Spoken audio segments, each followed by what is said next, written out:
Let's roll.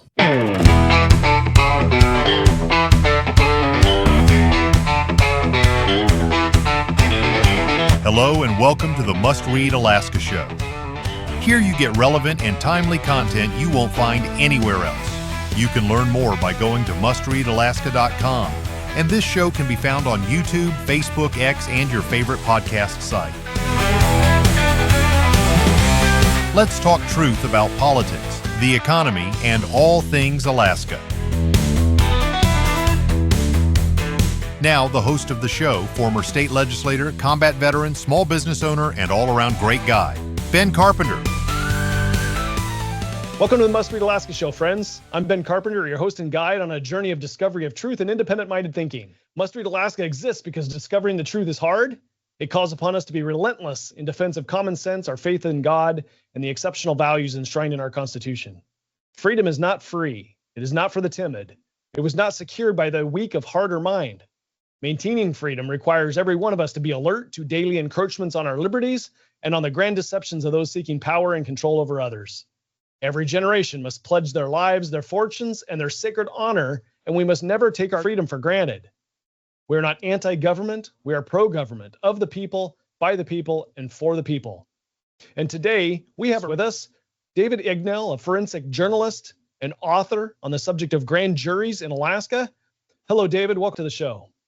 Hey, Ben. Good morning. Great to be on your show. So the original conversation that we had here a couple weeks ago was centered on the court cases and the Department of Law bringing a case against former chief of police down in Ketchikan.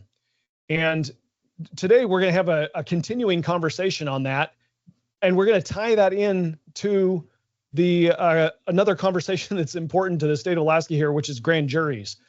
And from reading and listening and figuring out what's happened down in Ketchikan, I see some problems that need to be highlighted, and I hope that you can help us shed some light on this. So we had a prosecutor, 3 different prosecutors in the Walls case, 3 different prosecutors from the Department of Law bring felony charges against the chief.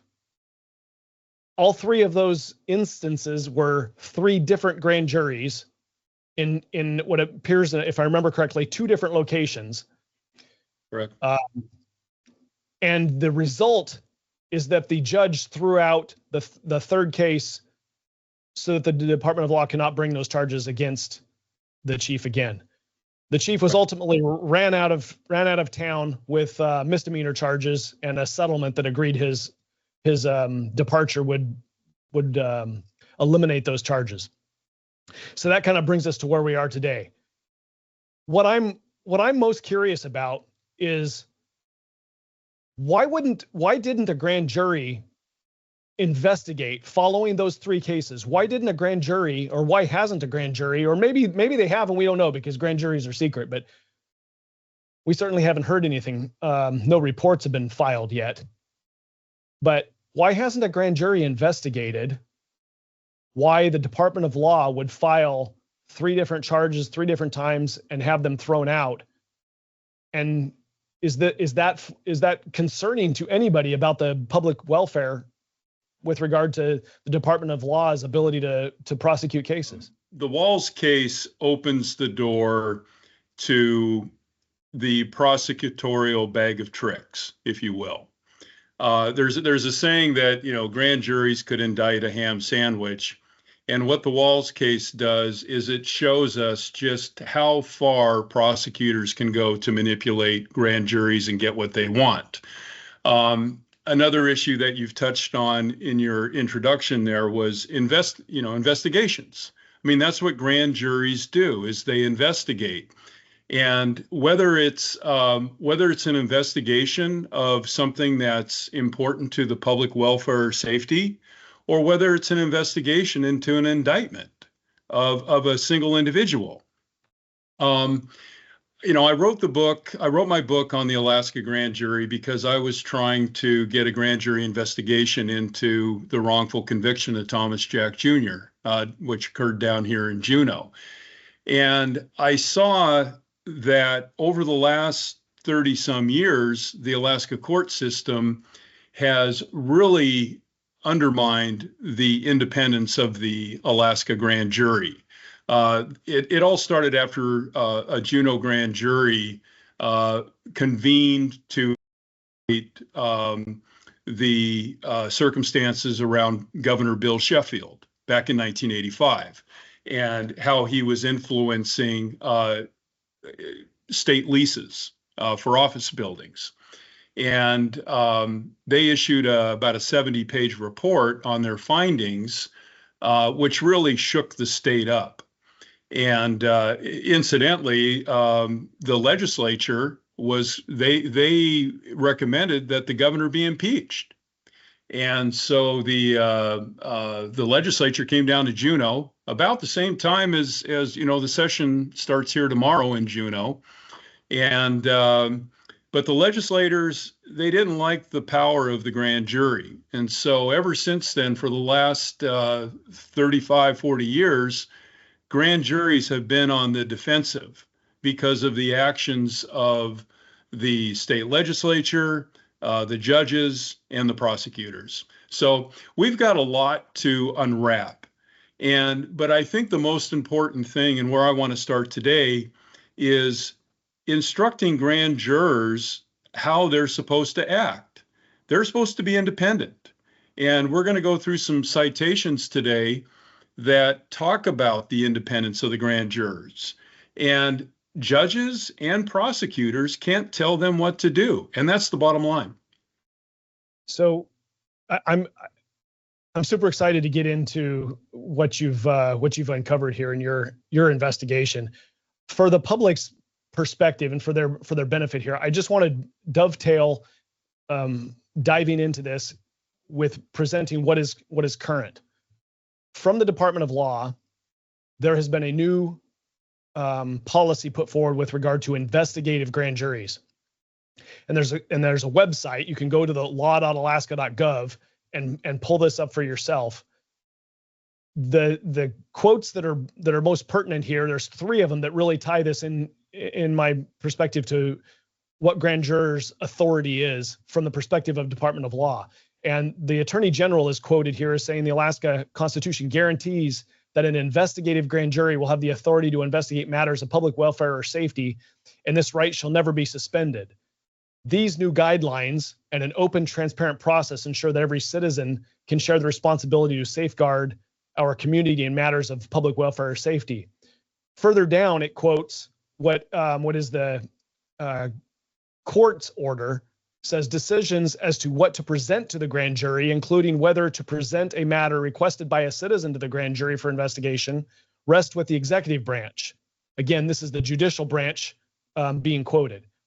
It is up to the Attorney General or designee to review the matter and determine whether an investigation would be valid and appropriate use of grand jury's authority.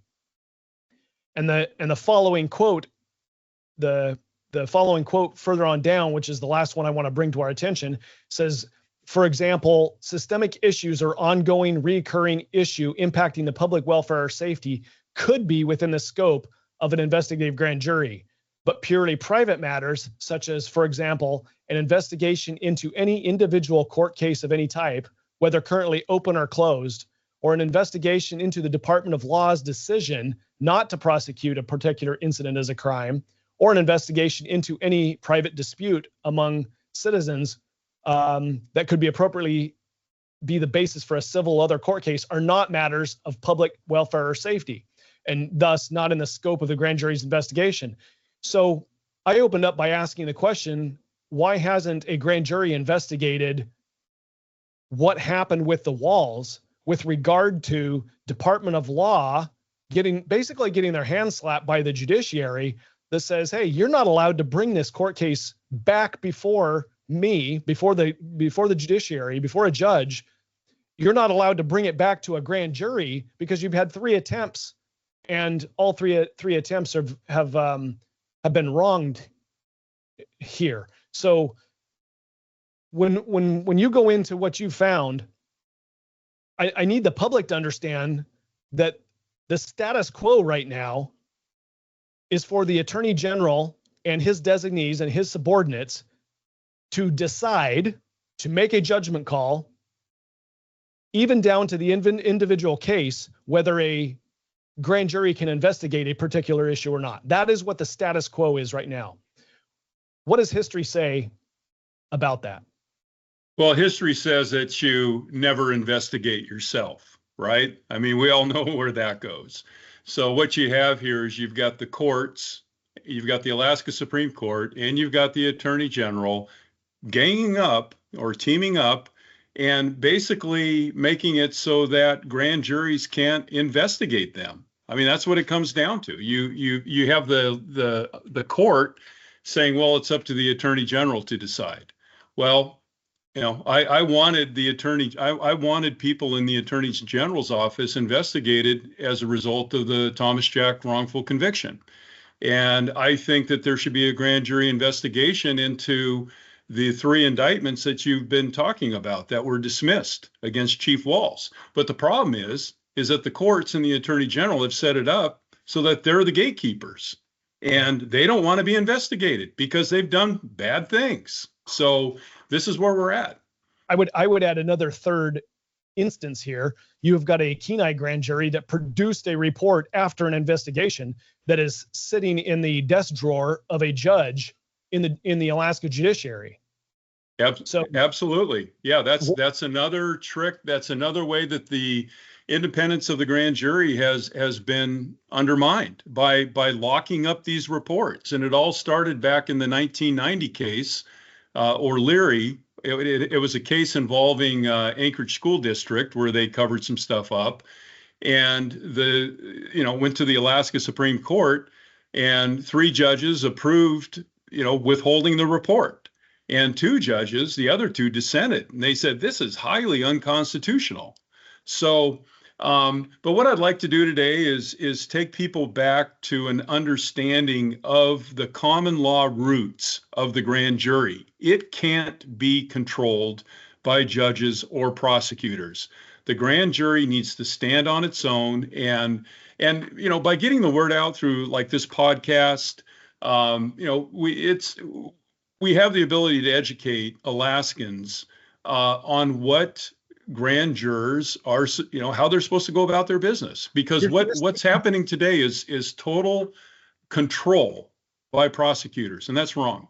You're speaking of a historical and common law foundation of an independent grand jury, are you not? Yes. Yeah, no, absolutely. And so, and I want to start off by reading a quote from the United States Supreme Court. It was a decision back in the 1950s, but you have, and I'll go ahead and read it here. This was the court in Costello v. United States. It was a 1956 case, and the quote is, "The grand jury is an English institution brought to this country by the early colonists and incorporated in the Constitution by the founders. There is every reason to believe that our constitutional grand jury was intended to operate substantially like its English progenitor. Grand jurors were selected from the body of the people, and their work was not hampered by rigid procedural or evidential rules." Let me read that again. There's more to this quote, but I want to reemphasize that. Grand jurors were selected from the body of people, and their work was not hampered by rigid procedural or evidential rules. In fact, grand jurors could act on their own knowledge and were free to make their presentments or indictments on such information as they deemed satisfactory. It acquired an independence in England free from control by the Crown or judges. Ben, that's a powerful quote coming from our own United States Supreme Court, saying the grand jury is not subject to the control of the executive or the executive branches or the judges. It's independent. It stands on its own. And so, for anybody who wants to look at my book, it's on my website. It's free. I didn't want to make any money off this. This is all about just educating. I mean, I care about this place. I was born and raised here in Juneau, and I've come back after spending my career down in California. And what I see just disgusts me. So I wrote this book. It's free. So that people can get educated as to what their powers really are. And it's my website is poweredbyjustice.com, and it's a 131-page book, and it goes chronologically. And what I want to get in today is reading some excerpts from England. I mean, this is, like the U.S. Supreme Court case said, this grand jury process came from England. It arose under common law. Common law is the law of the people. And so, so that's kind of the foundation for where we are here in Alaska.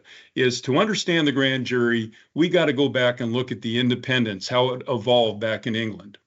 So there were some things that have kind of come to light here in the Walls cases, I shall say, because there were three different instances of indictments being brought against the Walls, which means three different times that three different prosecutors had interactions with three different grand juries.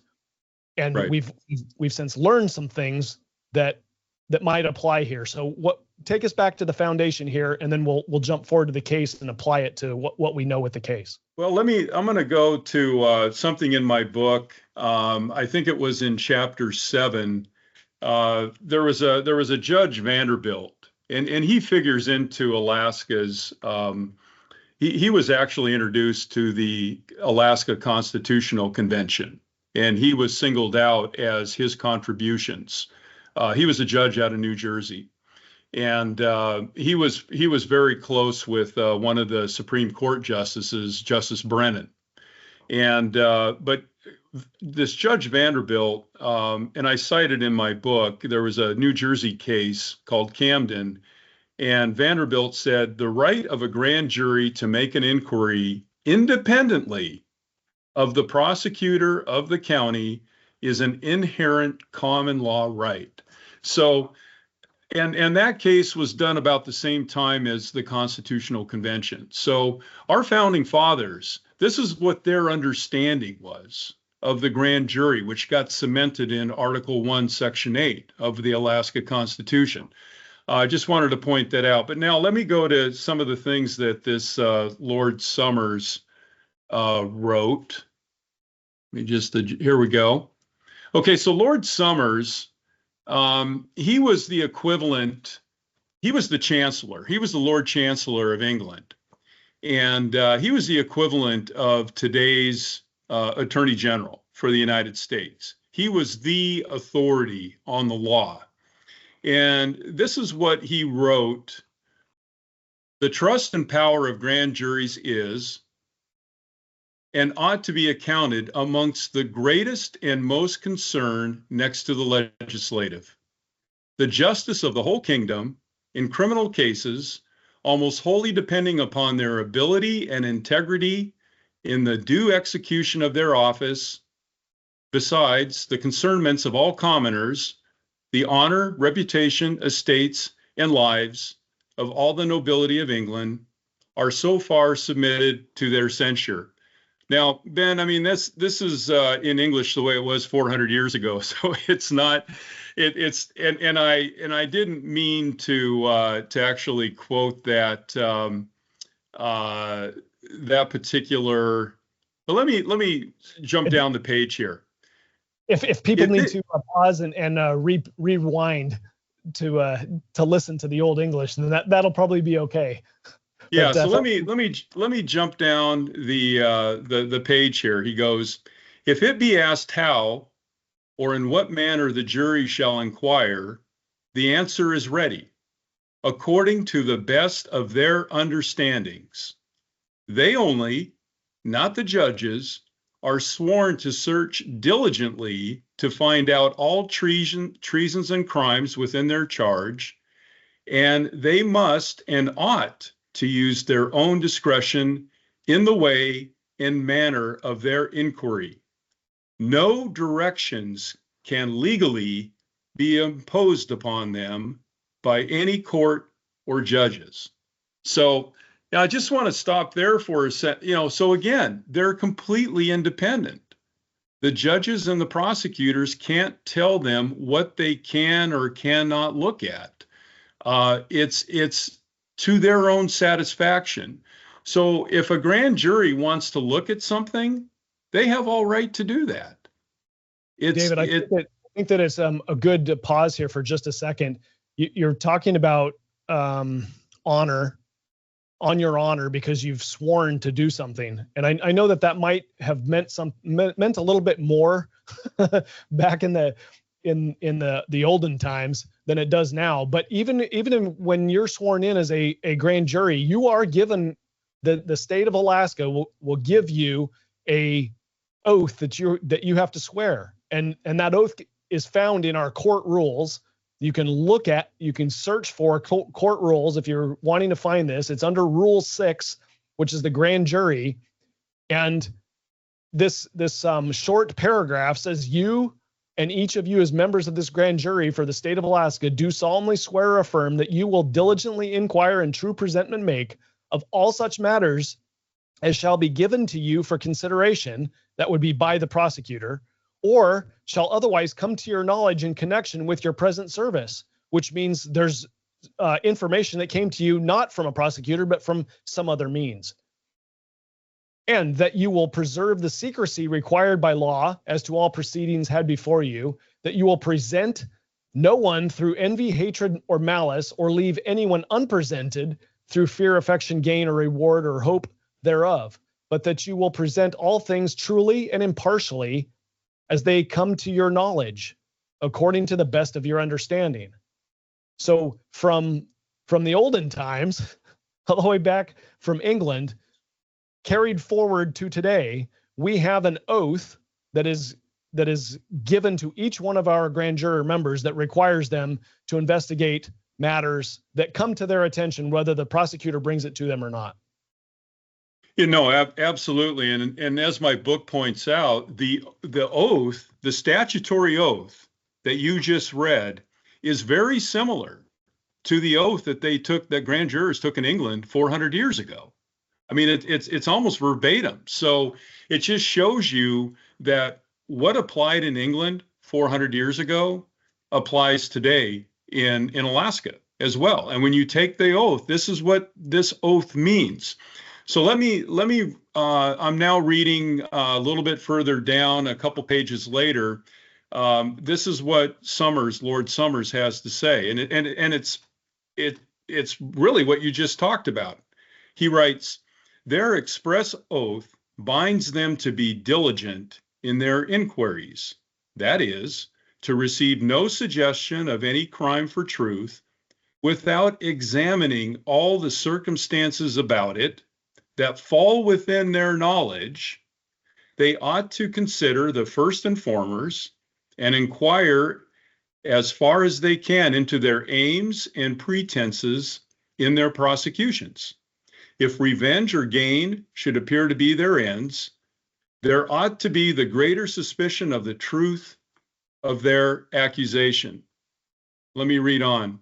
"Next, the jury are bound to inquire into matters themselves, whereof any man is accused, as to the time, place, and all other circumstance of fact alleged. There have been false informers that have suggested things impossible. The jury might also to inquire after the witnesses, their condition and quality, their fame and reputation, their means of subsistence, and the occasion whereby the facts whereof they bear witness came to their knowledge."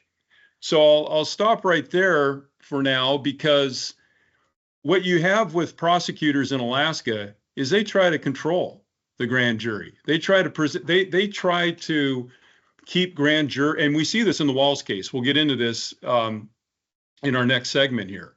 We'll talk about how the prosecutors try to control the room, and the prosecutors want everything under their control. They don't want the grand jurors going out and investigating. And this is what we've seen in like grand jury investigations, like in the David Haig case, in the Thomas Jack case. The prosecutors, they try to say, you know what, you have to disregard everything unless it comes through me. And that's just wrong. I mean, we've seen how like Ray Southwell, he was a grand jury foreman, and he tried to get grand jurors in Kenai to investigate concerns about Office of Children's Services. And what happened? The prosecutor and the judge ran him out. They wouldn't allow him to present that evidence. And that's just flat wrong, Ben. I've had the prosecutors in my office in Juneau explaining to me that a grand jury cannot use inadmissible evidence in their deliberations. And what I'm hearing you describe to me is exactly 100% the opposite, that the very foundation of the power of the grand jury is for those 12 to 18 members to take into consideration the totality of evidence, whether it's admissible or inadmissible, in their decision as to whether to issue a report or to take somebody's liberty. Meaning that's what they're going to do by issuing a true bill and saying, yes, go ahead and indict a person. That grand jury is going to remove a person's liberty, at least temporarily, for law enforcement to go out and arrest them and put them in jail for a crime. And what the evidence that you're presenting is history says that the grand jury can use any and all evidence to form their opinion as to whether that person needs to have their liberty deprived. Absolutely.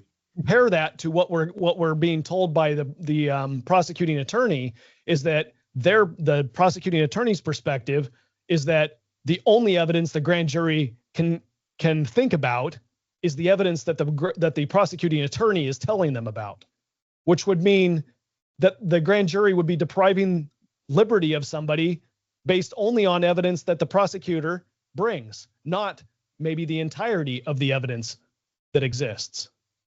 Yeah, no, basically the prosecutors are preventing the grand jurors from doing their duty. They have a duty to investigate, to seek this stuff out. And prosecutors are misleading them just in their duties that they have. Yeah, I'll continue reading here from Lord Summers. I have another paragraph here. Then I think we'll be pretty much, I've got two more paragraphs. What's that? And then we can jump over to the Walls case. Absolutely. Yeah. So neither may the jury lawfully admit to inquire concerning the parties accused of their quality, reputation, and the manner of their conversation, with many other circumstances, from whence they may be greatly helped to make the right inferences of the falsehood or truth of the crimes whereof any man shall be accused. The jury ought to be ignorant of nothing whereof they can inquire or be informed, that may in their understandings enable them to make a true presentment or indictment of the matters before them.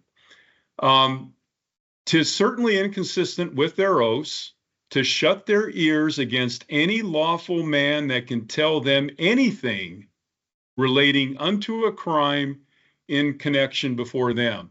So I've got one more paragraph to read, but I just want to stop there because I want to read that sentence over again.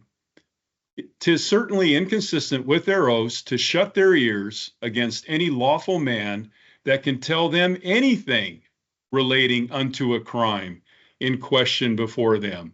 Yeah, Ben, we're gonna see when we start doing the opening the door into the Walls case that the prosecutor is telling jurors to disregard what some of the witnesses said, because they said, well, that's hearsay, or that's not within their domain, or it doesn't pertain to the facts that we want you to hear.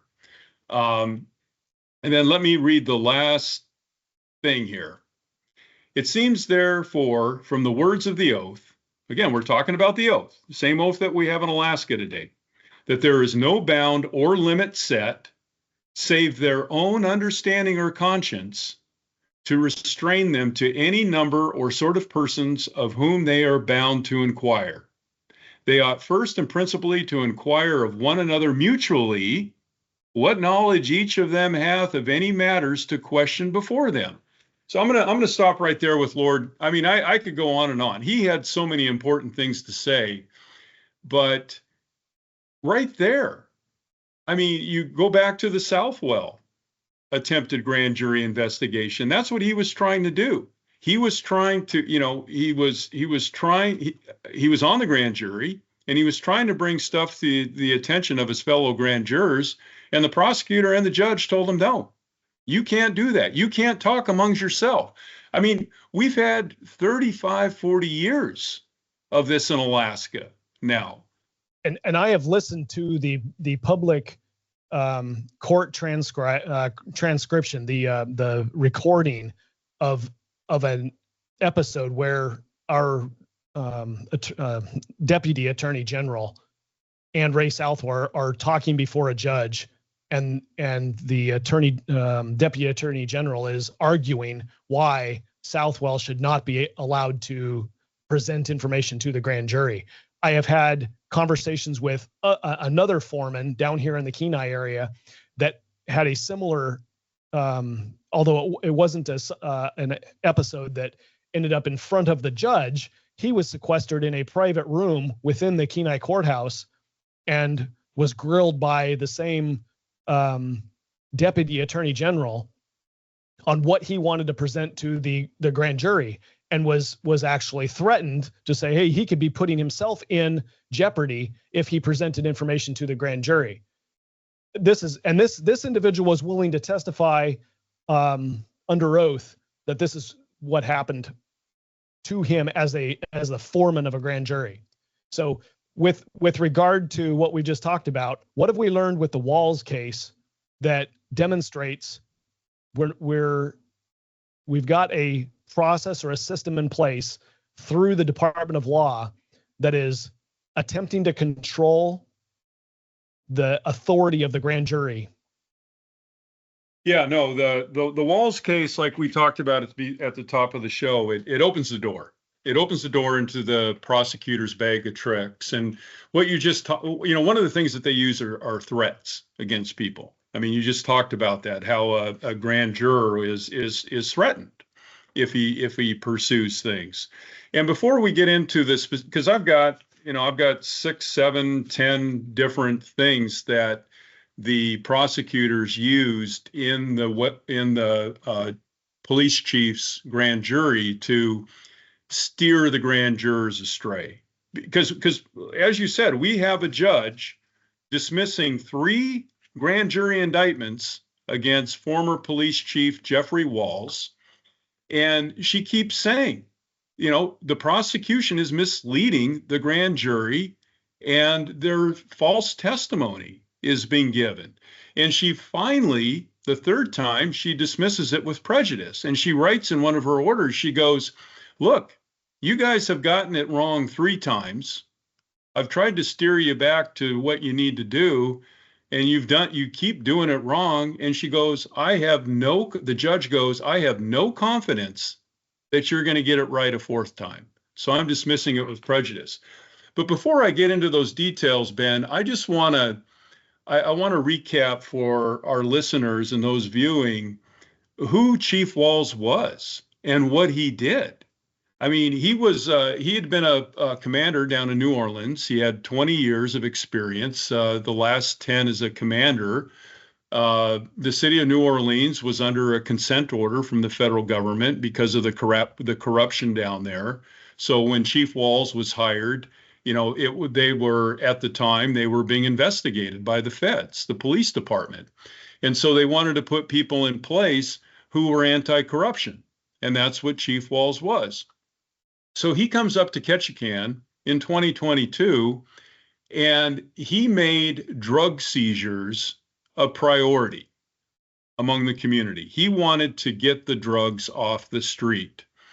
And in his first year, fentanyl seizures increased 525%. And the FBI special agent in charge from the Anchorage office for all of Alaska flew down and commended his department on having more drug seizures than any other department in the state. That was in November of 2022. The next month, our attorney general went to have him indicted. And so here's a guy who's taking deadly fentanyl off the street. Yet the attorney general is trying to run him out of this, not only run him out of the state, but put him in prison.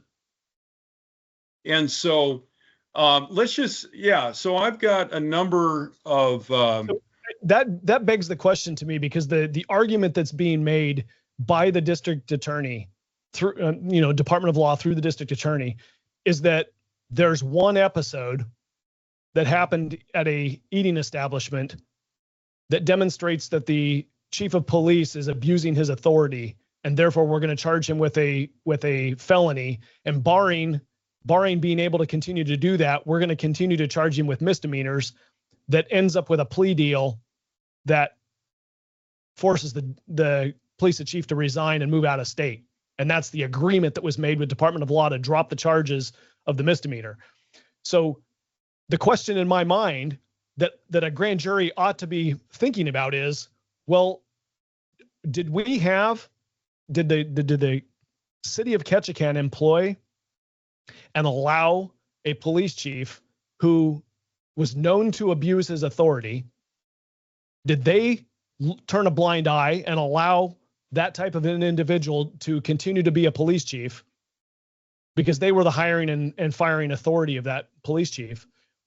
Or did the Department of Law abuse their authority in running this guy out of town because the city of Ketchikan did not fire him for that particular reason, had not even brought up any sort of allegation that this was the situation? So with regard to public welfare, which is it? Is the city itself wrong in not getting rid of somebody who's abusing his authority as a chief law enforcement officer? Or is the Department of Law wrong for trying to run somebody out of town for nefarious reasons, for reasons that the judge agrees you can't continue to bring against him? Which is it? In either instance, you would think that the grand jury would want, that the people would want to know, what do we have? Do we have a city that's hiring somebody that doesn't need to be hired, that is abusing his authority? Or do we have a prosecuting attorney and a Department of Law that is abusing their authority?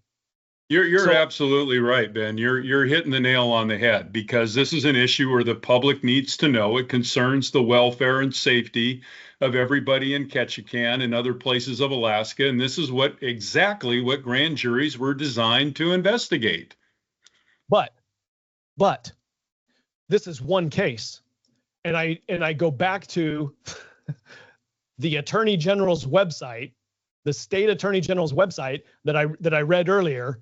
And it specifically says that an investigation into any individual court case of any type, whether currently open or closed, is not generally in the public welfare. So if the grand jury is not going to be allowed to investigate one particular case, the Walls case, because the Attorney General believes that it's not met the standard of public welfare, then what case would? Like, under what circumstances would a grand jury be allowed to look into the conduct of the Department of Law or the judiciary? Under what circumstances? Well, Ben, the thought came to me that you're hitting the nail on the head so many times, you must be a carpenter. So, I mean, my dad was a name only. I couldn't help but bring that one in there. I mean, we're laughing and joking and everything, but it's so serious. I mean, I think of Thomas Jack Jr., innocent man sitting in jail over the last 15 years, put in there and kept in there by this Department of Law. I think of Chief Walls and his wife, back in New Orleans, wishing, like I wrote in my first article, Must Read Alaska. Sharon Walls told me that, if you told her there was a pot of gold here in Alaska, all she had to do was fly back and claim it. She wouldn't come back. She doesn't want to set foot in this state again. And that's a problem. We're losing. We're losing population. We have resources that for good people not to want to come to Alaska when they hear about this. That's a problem. What was Sharon Wall's interaction with the Department of Law and this process? Yeah, she was subpoenaed as a witness, but yet when she tried to the grand, but when she tried to tell the grand jury what happened, they shut her up. They disconnected her. I mean, they gamed the system. But yeah, we can turn now to some of the ways that they gamed the system in this. I don't know. I suppose we could skip around, or we could just kind of go down the list of my outline. What would you prefer to do? Well, I think we can hit a couple of the larger issues here, and it give people a flavor for what we're actually talking about, like where the rubber is meeting the road. Yeah, well, so the first, just going through chronological order in that first grand jury. So you talked earlier that there was 3 different prosecutors, which is correct. They were all from the Office of Special Prosecution up in Anchorage, and they had 3 grand jury indictments, and each one was led by a different prosecutor from OSP up in Anchorage.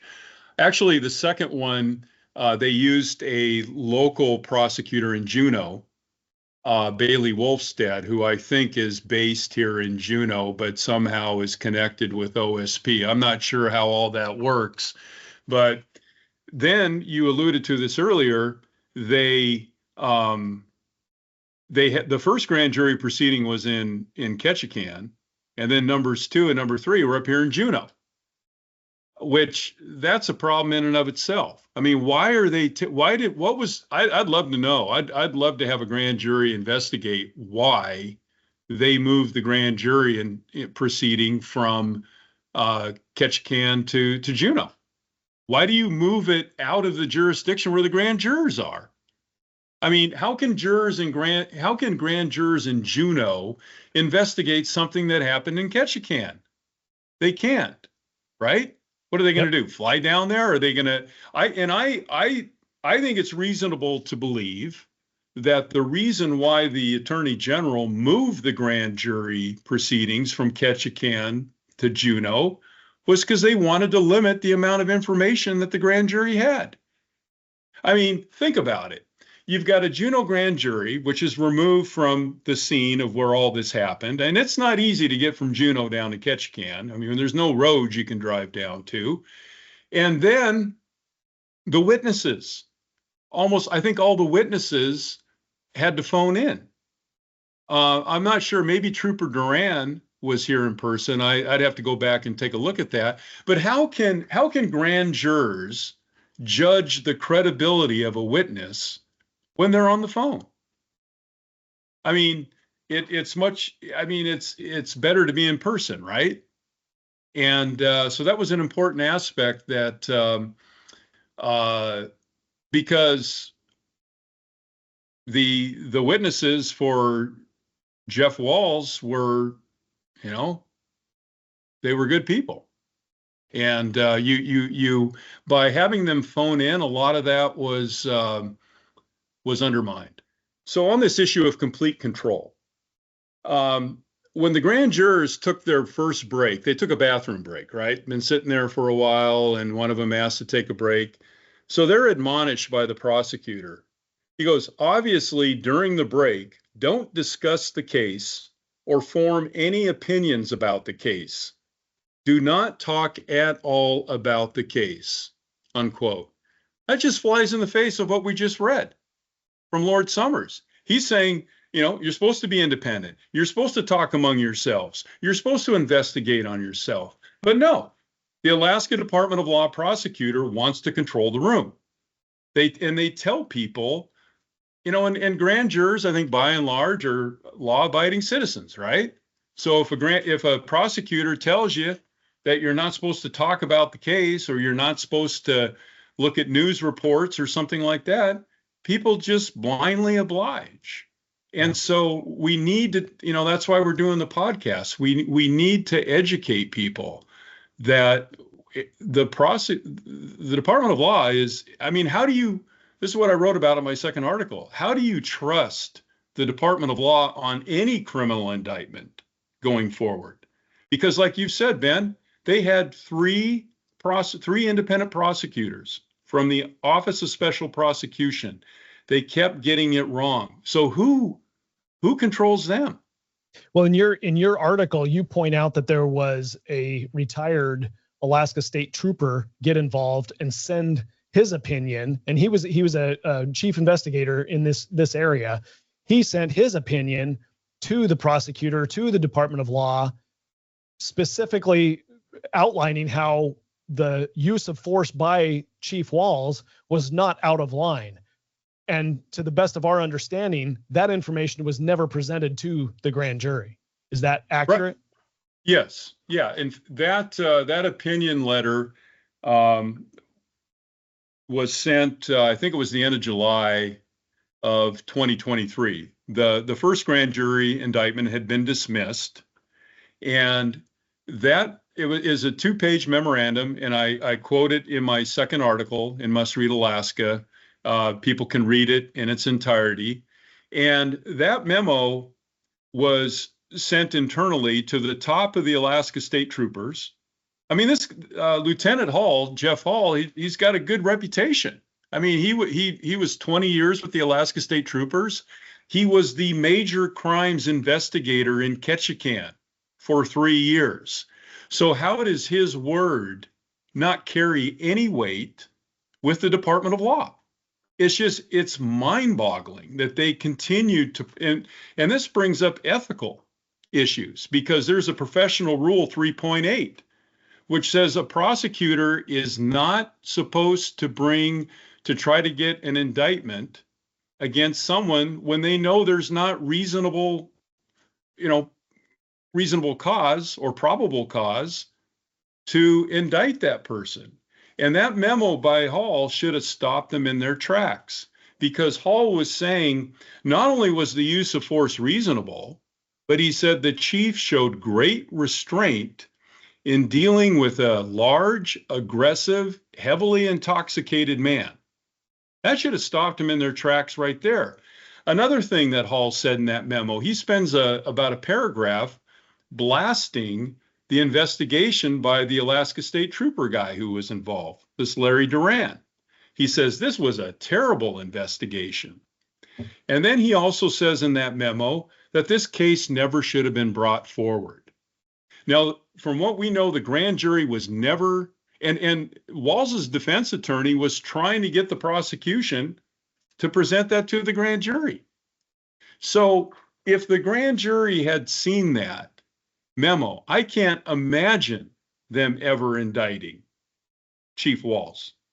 Here's an expert. It serves to also reiterate what we've said, what was written in the article. What is a fact is that the third grand jury indictment, based on not all of the evidence, but only the evidence the prosecutor is bringing to the grand jury, that is thrown out by the judge with prejudice. So we're finally getting what Lieutenant Hall's recommendation is, what his letter is getting to, is that this should have never gone anywhere. Like it should not have been resulting in a seeking of indictment by the prosecutor. Finally, we get a judge that agrees and recognizes that this needs to end. Well, Ben, and this goes to that issue of what we talked about a few minutes ago, which is about there should be a grand jury investigation into this case, right? And the decision of the Attorney General to bring, 3 indictments and everything else, this case is loaded with problems and issues. I haven't even gotten into some of them publicly. But if there were ethical violations here, this is something that a grand jury should be looking at, right? And making recommendations as to how these prosecutors should be dealt with. In my opinion, as a former attorney, recovering attorney for 30 years, if you will, there were ethical requirements here that were not followed. And I see the same thing in the Thomas Jack case 15 years ago. They forced an unfair trial, and they're not supposed to. Trials are supposed to be fair. If you're a prosecutor, it's not about winning. It's about seeking truth. And unfortunately, this is why I think the Department of Law is out of control, because they're all about winning. It's not about truth. And you see that in the Jeffrey Walls case.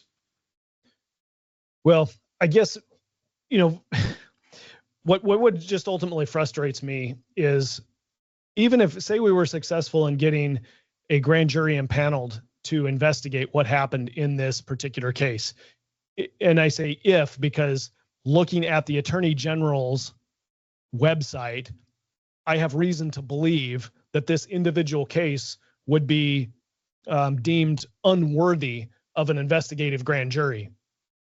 But let's just say that we do, and the grand jury gets a report issued. What is to say that that report is going to go anywhere? Like, we already have one grand jury that issued a report, and that report is still sitting in the judicial branch. It has not been released. So what faith do we have that any grand jury investigation is actually going to see the light of day at this point? Like, at the bottom line, at the end of the day, the conversation here ought to be painting a picture of all Alaskans.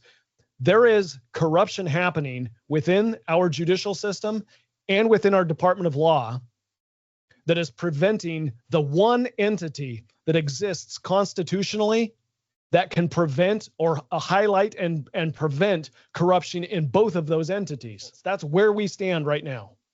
Well, this is why I'm now of the belief that we need federal intervention, because this is a long-standing pattern that's been going on for a long time, where you have the judiciary and you have the prosecutors teaming up to suppress the truth in cases. And, you know, being an Alaskan, wanting to, you know, I have this feeling that we ought to be able to take things into our own hands and solve them. But I've been at this now, Ben, for 6 years. And I see suppression after suppression, and it's getting worse. There's absolutely no reason why that grand jury report that you said is sitting in a judge's desk drawer somewhere, or some file, shouldn't have been released. But this is what it's come down to in Alaska. And I don't, you know, I have a whole, you know, 10 different ways that the prosecutors manipulated that Ketchikan grand jury. But there's other ways they can manipulate it. I mean, you look at the David Haig case, where they assigned a prosecutor. You know, they said, okay, yeah, we're not going to have someone from the Department of Law, you know, lead the grand jury on this or serve as an advisor. They went outside. Grand jury. Well, I'm sorry. We'll have an independent prosecutor, right? Yeah, independent, right? You know, hint, hint. And it was someone who was involved in the case when he worked for the Department of Law. That's not independent. I mean, to truly be independent, you need to have prosecutors outside of the state of Alaska that are outside the reach of the Alaska Bar Association. I can't tell you how many people live in fear, like attorneys live in fear for speaking up. If they, you know, if they do the wrong thing, if they stand up against the system, they're going to be railroaded. And I've had some attorneys tell me, you know, we don't care as much about we're about retired, you know, we don't care, but we fear for our clients. Our clients will get blacklisted. That's just one way. Another way is, how do we know that the selection of grand juries is purely, you know, drawing out of a hat? Yeah. I mean, I know someone here in Juneau who stood up to prosecutors 30 years ago. This person was a member of a grand jury and started challenging the prosecution. That person has never been asked back as a grand juror. So, you know, how random is this? Do they stack, you know, was that another thing? Do they stack the grand juries in Juneau? I mean, how do we know? And so we're in a crisis here, Ben. I mean, we are in to think, and it's been going on for a long time. And I used to think that, well, they could do it to Thomas Jack because he was this Alaska Native guy from a village. He didn't have a lot of money. But when they did it to Chief Walls, that tells me that nobody is immune. They can do it to anybody that they want. And the only difference between Thomas Jack Jr. and Chief Walls is that Chief Walls had an honest judge, had a judge who said, I'm not going to allow this to go forward, because the prosecutors in Juneau manipulated the Thomas Jack grand jury, but the judge in that case let it slide. So, I don't think we can. In regards to the grand jury's report that has not been released, that justification from the judicial branch is that we don't have that grand jury. Part of the court rules state that the report has to be returned to the grand jury, and we don't have a grand jury anymore because the 12th member disappeared, right? I have since had a conversation with the Attorney General, who told me, no, we know exactly who the 12th member is. We know where they are, but there has never been a push by either the Department of Law, the Attorney General, the Governor, the Supreme Court, any judicial officer. Nobody in the state of Alaska has said, hey, we need to resolve this issue, and that report needs to see the light of day. How do you resolve it? Well, a year and a half ago, you could have sent law enforcement out to go get that juror, that grand juror. They are sworn, they have a duty to uphold, and they can be compelled to come back and finish their duty as a grand jury member. That was never done. I don't know why. I don't know the circumstances of why that person disappeared or was no longer part of the grand jury. I do know that the justification, when I asked about this, the justification was that, well, we were just coming out of COVID and we impaneled the bare minimum necessary, which is 12, and we didn't have any alternates. So there wasn't an alternate. Now we have 11. We don't have a complete grand jury, and therefore we can't ask the grand jury to fix the report or finalize the report. Okay. So now we're just sitting in limbo. Okay. Well, that's fine, but you could authorize another grand jury. You could bring this information to the other grand jury and say, hey, look, there's a previous grand jury that issued a report. Because we don't have members for that grand jury to make it an impaneled legal grand jury constitutionally, we need a second grand jury to take a look at this and decide whether this grand jury wants to follow that report by releasing it or do something with it. But it's not in the purview of the judicial branch or the executive branch to decide whether that report sees the light of day or not. But to this date, no prosecutor, nobody within the Department of Law, nobody within the judicial branch has attempted to find a solution to getting that report released. Yeah, they just want to hope that any future report that's critical of our legal system would ever get released. Yeah. No, I mean, you put the fox in charge of the hen house, and look what's going to happen. They do not, because careers will fall. I mean, they don't want this stuff to get released, and they control the process. And so as a result, Alaskans aren't going to know the truth. I mean, we have a pretty good idea of what the truth is, but that's what, it's no longer Ben Carpenter or David Ignell talking about, the result of our investigations. It's now a body of citizens. And that's the whole intent behind a grand jury, because it's not a body of power. It's not absolute power. It's a group of citizens who come together for 3 months, or in a special case, maybe a year. They investigate and then they get the hell out, because there's no power. It's the people. And I heard you talking on another show about, the Declaration of Rights in the Alaska Constitution and Article 1, Sections 1 and 2. The power is vested in the people.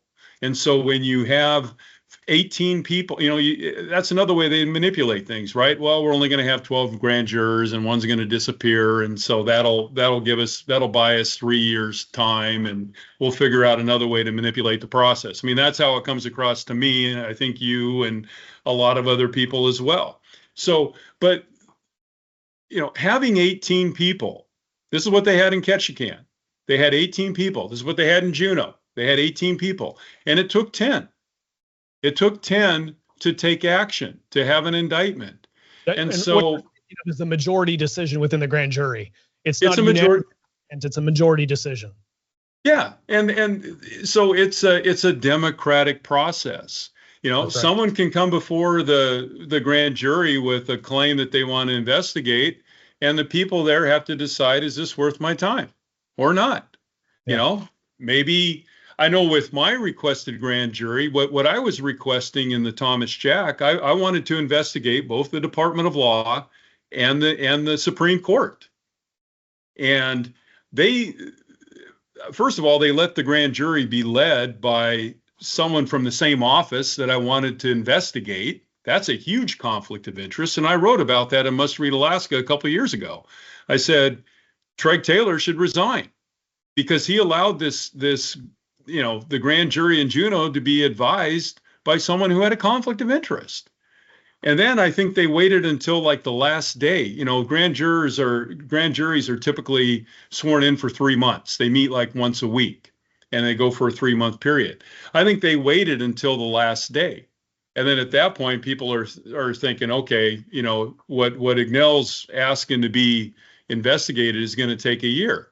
So yeah, we're gonna vote no. So there's all different kinds of ways that they can, and they would not let me. I asked to go before the grand jury, and the Juneau judge would not let me. And if you go back and you look at the grand juror handbook from 1961, the original grand jury handbook, it says that citizens have the right to ask a grand jury to investigate. So I should have been able to walk across the bridge here in Juneau, appear before the grand jury, give them my evidence and why I was asking, appear to them in person and ask them, please investigate this. But the judge wouldn't. Just so the public is aware, that specific point about a member of the public having access to the grand jury is a very, very important concept. The Supreme Court has recognized that they were wrong. And the reason that I can say that with such boldness is that they issued Supreme Court Order 1993, and then they followed up with Supreme Court Order 2000. And Supreme Court Order 2000 is the one that put into court rules a partial process, recognizing that a member of the public does have access to the grand jury. This concept with the Attorney General's new policy on his website is detailing how the Department of Law believes under what circumstances a member of the public has access to the grand jury, and is further refining and further controlling that process. So this is a recognition that decades worth of interference by both the judiciary and the Department of Law through multiple human beings that are in charge over those decades has shut down a member of the public's ability to get into a grand jury and bring forward an issue that might need grand jury's attention. And this is the sobering thought. You got a member of the public or a member of the grand jury who says there's something on my conscience that I need to bring forward, and you guys get to decide. A majority of the members of the grand jury gets to decide. I'm putting it into your hands. You get to decide. And the district attorney, Department of Law, district attorney, the judiciary, they're saying, well, we think that we need to weigh in on what can actually be brought forward. We can't trust the grand jury. We can't trust a majority of the members of the grand jury to decide what they want to investigate. We have to qualify it first. The Constitution trusts, and we trust because we agree with the Constitution, that 18 members of the grand jury, when they come to a consensus, a majority consensus, they can deprive any one of us of our liberty. They can cause the law enforcement agency to go take us away from our family and put us in jail, deprive us of liberty under the color of law. Our process trusts that those members of the grand jury can figure that out. They have the trust in them when presented with their information that they'll make a good decision, and they'll say yes or no about whether somebody's liberty can be withdrawn. But the same individuals are saying, oh, but we can't trust a grand jury to decide what they want to investigate. Yeah, Only no, when we present the information to them do we trust them to come up with a yes or no. But they can't possibly be able to come to a conclusion on their own without our guidance. And that is so wrong, Ben, because, well, there's a couple things you reminded me of, and because I kind of hate to stop you because you're on a tear. You're doing great. But the first grand jury handbook brought this out, and this is another place where the Alaska court system has manipulated the process, because the instructional materials that were in place for the first 20, 30 years of Alaska, since Alaska statehood, have now been they've been replaced, and the court has watered down the grand jury, because the first handbook talked about how the attorney was just an advisor to the grand jury, and they can have them leave, or they can ask for other advisors. And I want to bring this up because this happened in the Jeff Walls case. When his wife, Sharon Walls, was testifying to the grand jury, she was trying to inform them that this was the third grand jury indictment. She wanted to tell the grand jurors that this has been already dismissed twice. The judge herself has ruled that the prosecutors were misleading the grand jury, and that one of the witnesses had lied, and they cut her off. And so they wouldn't let her testify to that. And then at one point there was another phone call, and she tells the grand jury, she goes, "You can ask the judge, or you can ask the attorney to leave the room," and they cut her off. So the prosecution didn't want the grand jury to know what their rights were, even when one of the witnesses was trying to inform them that, yeah, you have the right to tell the prosecutor to leave the room. And so how are you supposed to control something if you're not in the room, right? So this is all wrong. But the other issue that you touched on was, let's go back to England. And what were the penalties for prosecutors when they tried to mislead a grand jury, right? Because we've seen that now time and time again, especially in the Walls case. We have a judge's order that says 3 times you tried to mislead the grand jury. So is it all right if I go back and try reading from Lord Summers again and what he has to say about that? Let's hear of some Lord Summers. Okay. The prosecutors themselves, notwithstanding their big words and assuming to themselves to be for the king, if their prosecution shall prove to be malicious, or by conspiracy against the life or fortune of the accused, they are therein against the king, and ought to be indicted at the king's suit for such prosecutions done against his crown and dignity.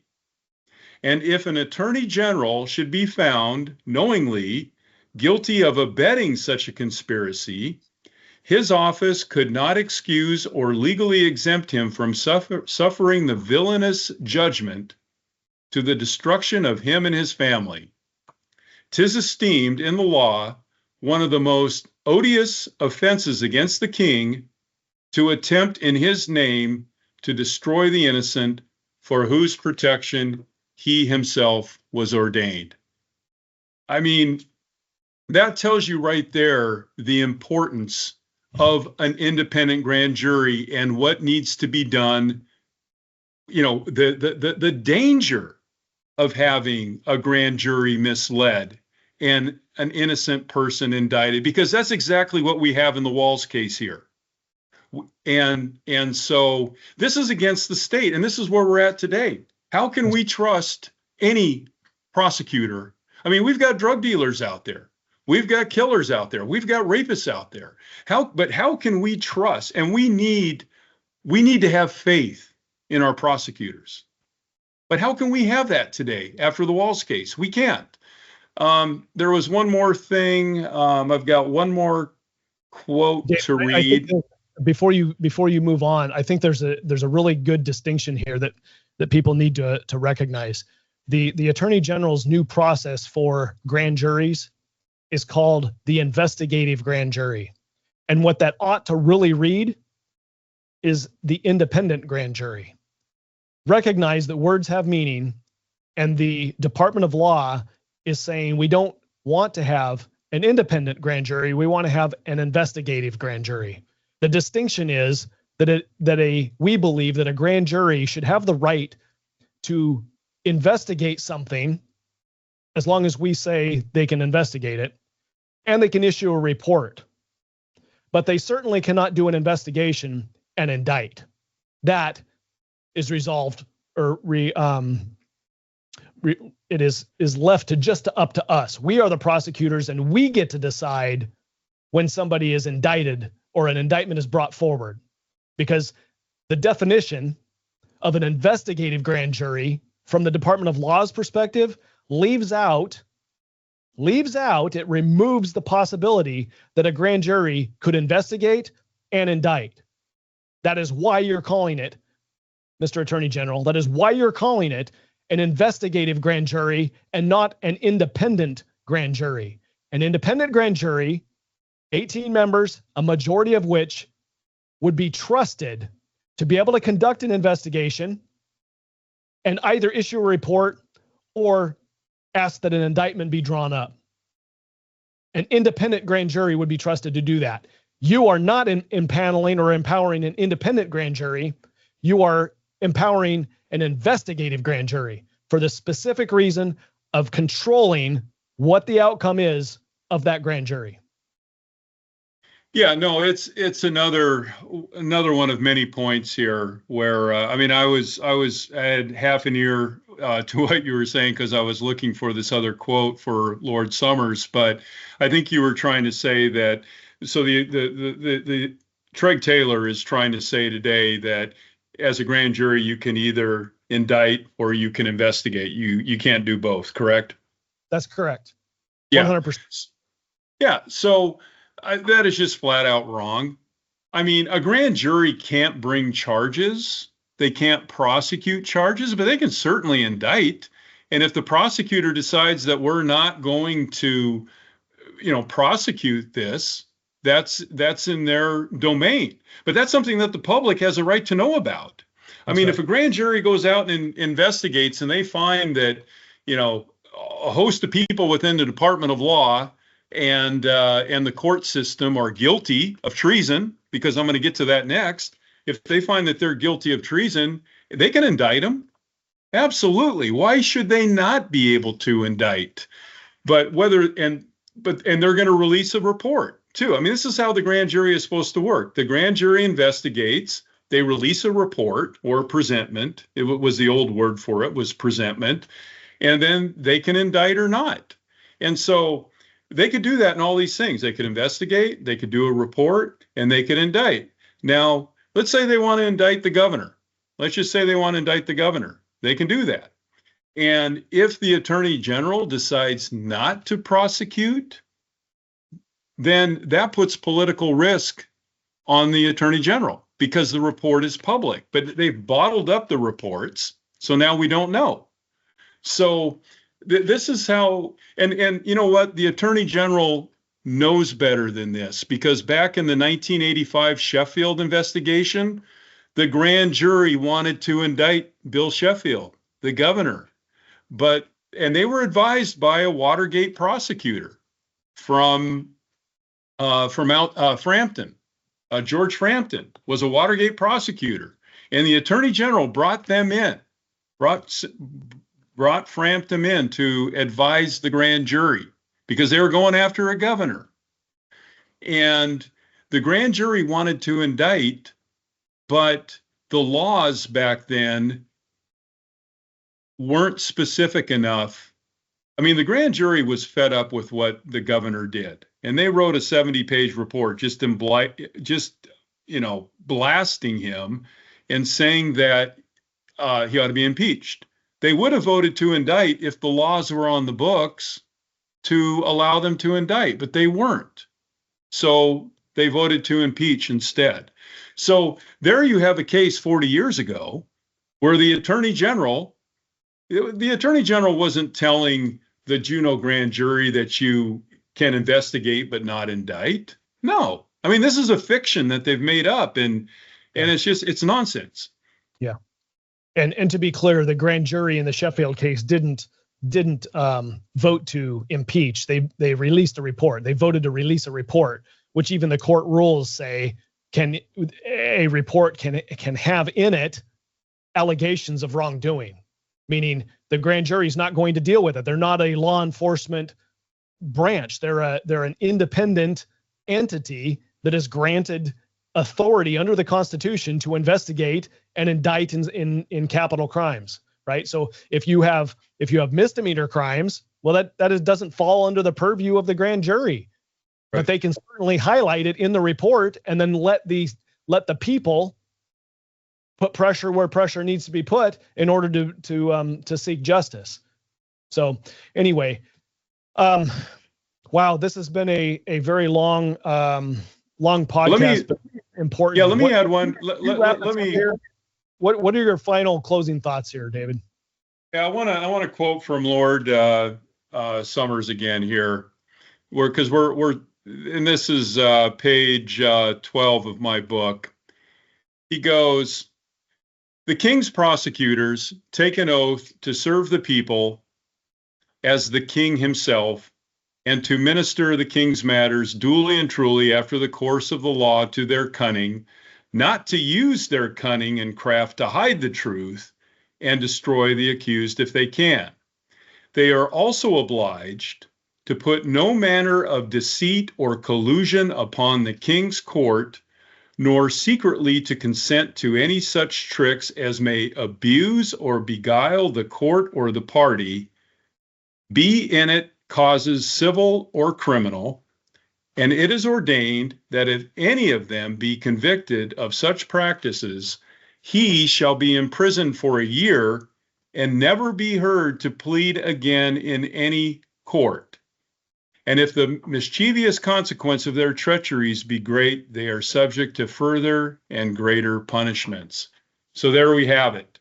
If you mislead a grand jury and cause an innocent person to be indicted and imprisoned, and if you don't follow the truth, back in England, you were thrown in jail for a year and you could never practice again. That's how critical, that's how important this is. And we're at this point where we have a decorated police chief getting run out of the state by 3 separate prosecutors who mislead the grand jury, and nothing happens. I mean, this is something that the legislature has to address. I brought this, I think it was 2 or 3 years ago when David Eastman was in office. It was right towards the close of the session. I go, David, can we get some funding for independent grand juries so that they can go out and retain their own counsel? And he wrote it into a bill, and it was going to come out of the legislators' own funds. I think you guys had some discretionary funds, and it was just going to seed grand juries around the state with $1 million, which is a rounding error in a $15 billion budget, to allow grand juries to go out and to hire their own independent prosecutors to advise them on these things. And that got voted down. I think there was about 8 votes for it. But, that's what we need, man. We need to somehow figure out a way, and with your experience as a legislator, I'm hoping we can get a few more legislators on board with needing, just supporting the grand jury. We talked about this before we came on. I'm probably going to do an email today to all 60 legislators that are popping into Juneau for the special session. I'm going to say, look, you need to take care of this. We ought to have some level of confidence in our Department of Law, and we have none. How can we do our, I know that our congressional delegation is, we've got President Trump, we got his attention on Alaska and its resources. I'm at the point where it's like, yeah, I want to see Alaska used for its resources, but I don't want all the money ending up in dirty pockets. I mean, how can we have any faith in our system if we can't trust the people who are leading the leading the Department of Law? And I think this falls on the governor. I mean, I've been trying to get a meeting with him for years, and he's got to know about this. I know that he knew about AKA mom, and he did nothing. So who's running this state? And I think until we get these answers solved, I'm not for further development until we get this solved. It's that important. Yeah. Well, I know that with regard to the special session, what would be necessary would be that the majority of the legislature call itself into a second special session in order to address any reform with the grand jury issue. It is possible that they call themselves into a special session after they end this governor's special session, which I fully expect that they will. I mean, both the presiding officers have telegraphed that that's what they're going to do, is gavel in tomorrow and then gavel out after they have their veto votes and be done, and not take up the matters that the governor has asked them to take up. But that doesn't preclude them from calling themselves, since they're all in Juneau, they could call themselves back into special session and have a conversation about any topic that they want to have. And that could involve making a public statement on holding prosecutors and judicial members accountable for interference with a grand jury. We could put teeth in the statute that says if you do this, then you're going to suffer the consequences. Yeah, and it would have to be an independent body that obviously would prosecute them. I mean, you run into the same problem if these prosecutors or judges commit a crime, how do you enforce that? You've got to have an independent body. And, again, that's another issue that, grand jury is designed to consider and evaluate and to write recommendations.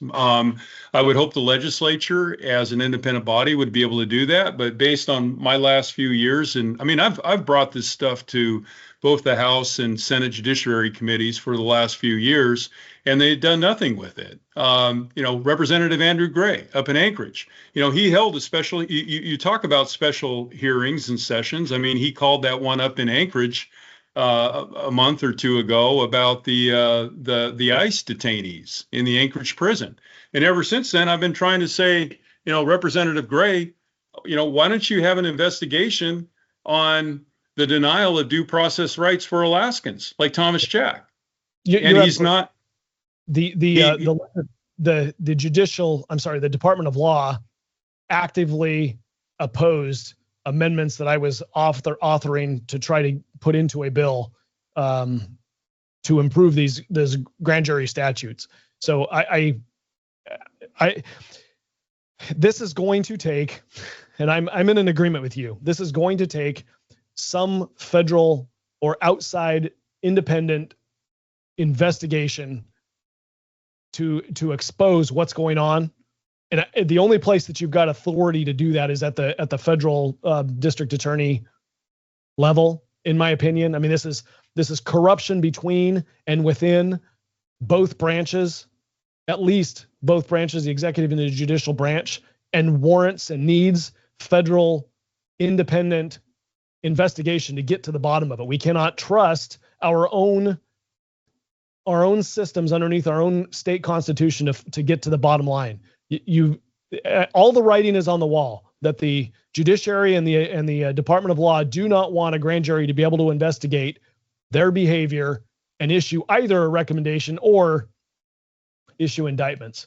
So I think you're definitely not going to have the legislature act, because they're going to get the advice from the Department of Law that says, oh no, you can't do it this way. We have to maintain control over grand juries. I mean, I've seen the legislate. I've seen instances where, I mean, doesn't the legislative body have their own legal department? Don't they have some people there that give them legal opinions on things? What we're dealing with here are two important issues. One is civil rights. One is, I and others have registered complaints with the Office of Civil Rights back in D.C. I would think that at least half of our legislators care about civil rights. And, with the Thomas Jack case, you have an Alaskan Native who was woefully denied his due process rights. And so you would think that, a fair amount of our legislators would care about that. And then the other issue through Chief Walz is about drug seizures. Why was Chief Walz driven out of the state? Here's a guy who, is doing a great job in getting deadly fentanyl off the street, and our Attorney General wants him out of here. So, whether it's civil rights or whether it's taking fentanyl off the street, these are matters that the federal government does have an interest in. And so if our I would hope that our legislator, this is, I guess, my closing comment, Ben. I know we're wrapping things up here, but my closing comment is that, it would be nice if our legislature could show that they could address fentanyl and civil rights violations. But if they can't, that's exactly why the federal government should be there to back things up. And I wish it wasn't so, but that's maybe what we need. Yeah, I guess I'm just quicker to jump on the gun here and say that it is not likely that our legislature is going to act, just based on my personal experience. And I may be wrong, and it would be good that I'm wrong if the legislature wants to act and can solve this. But I think that we see that the evidence of a very entrenched status quo within the legal profession that is not going to allow movement in any positive direction. So anyway, thanks, David, for joining me for this conversation. Thanks for doing all the work that you do in regard to investigating and highlighting the issues of corruption here within our state government. And I appreciate the time that you've spent with me, which is a significant amount of time today. Yeah, no, Ben, I really appreciate the opportunity and the platform that Must Read Alaska provides, because I have sent my work to all the major newspapers in Southeast Alaska. And I decided a long time ago that I was going to go wherever truth dwells. And I just want to thank the editors, Suzanne Downing, who has provided me a platform, and now you. And with the podcast here, and hopefully we can reach more people in Alaska through this joint partnership, I'll call it. It's been alleged that I'm getting some kind of financial compensation for this. I want to set the record straight. I'm getting none. All I care about is justice, and that people are given a fair shake, and that's straight out of the book of Isaiah. If you don't have justice in your government, you've got nothing, and you're going to be destroyed. So call it self-preservation, call it a concern for, my heart and my soul are here. I mean, this is where I was born. I'm looking over at St. Anne's Hospital where I was born, some years ago. So yeah, it's but it's great to have you on board with this fight. And let's roll up our sleeves even some more and get after it. All right. Thanks, Dave.